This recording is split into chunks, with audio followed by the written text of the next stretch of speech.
আসসালামু আলাইকুম। সৌদি আরবের ভিসা সর্বশেষ আপডেট কি, এটা অনেকে জানতে চেয়েছেন। তো আমি যদি সংক্ষেপে বলি তাহলে আপাতত বাংলাদেশ সহ 14টি দেশের জন্য সৌদি আরবে কাজের ভিসা উঠতেছে না, এটা সত্য।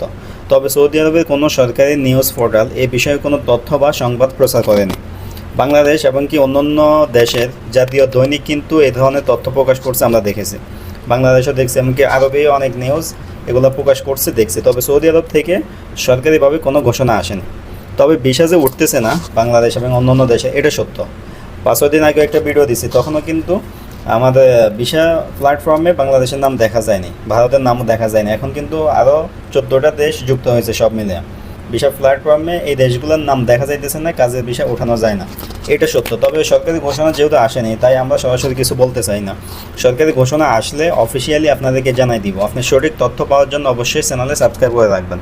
যারা ফেসবুক বা টিকটকে দেখবেন অবশ্যই ফলো দিয়ে রাখবেন। ইনশাল্লাহ একদম তথ্য সহ সঠিক তথ্যটি আপনাদের সামনে নিয়ে আসবো, প্রমাণ সহ। সরকারি ঘোষণা বা সৌদি গেজেট কী বলে ওই প্রমাণ সহ আপনাদেরকে জানাই দিব ভিসার সর্বশেষ আপডেট কী। তবে আপাতত ভিসা উঠতেছে না, এটা সত্য। ভালো থাকবেন, নতুন ভিডিওতে দেখা হবে ইনশাল্লাহ। সালাম আলাইকুম।